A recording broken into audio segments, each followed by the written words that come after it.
Touchdown,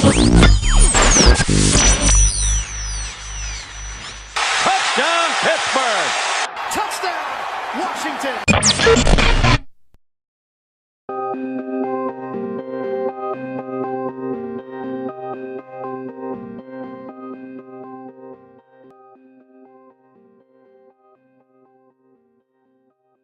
We'll obviously start with the defense today. So obviously this should go without saying. Hashtag just the preseason. Keep your pants on. Don't lose sleep, all that good stuff. But I'm not going to not point out the performance of the first-team defense yesterday. Talking mainly about the secondary more than anything. It was bad. I really don't know how else to say it. Just got a really bad case of deja vu. It was like watching the AFC Championship game all over again. Oh, to the New England Patriots.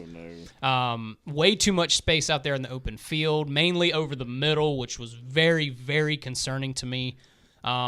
Players not lined up where they needed to be. More than a couple of times before snaps, you would see players looking around at each other, players talking right before the snaps, trying to communicate, trying to figure out what was going on.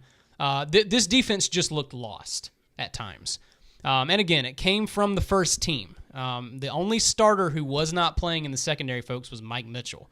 And I personally felt like his presence was missed at times. Dave Bryan of SteelersDepot.com wrote a good article after the game talking about Mitchell's absence, basically saying that, you felt his absence because of these big plays that the Falcons had over the middle.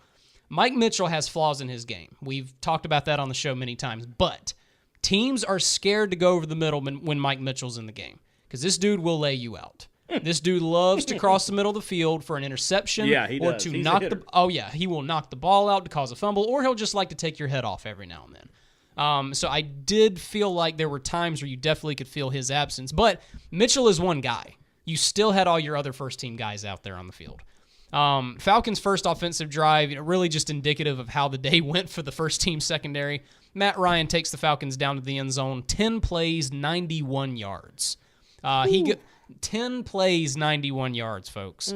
Goes 4 of 6 on that drive for 57 yards. Then comes Matt Sims. Matt Ryan wasn't the only one who carved up the secondary. Matt Sims comes into the game. And if you want evidence of how the secondary performed, folks, look no further than the Falcons' receiving stats. All Falcons receivers combined had 22 catches for 289 yards with an average of 13.1 yards per catch. Tackling, more shades of last year. There were plenty of times in this game where the Falcons got a decent amount of yak because the Steelers just failed to make some really easy tackles. So that was frustrating. Third downs, more shades of last year, everybody. The Steelers' D just could not get off the field on some of these third down situations, man.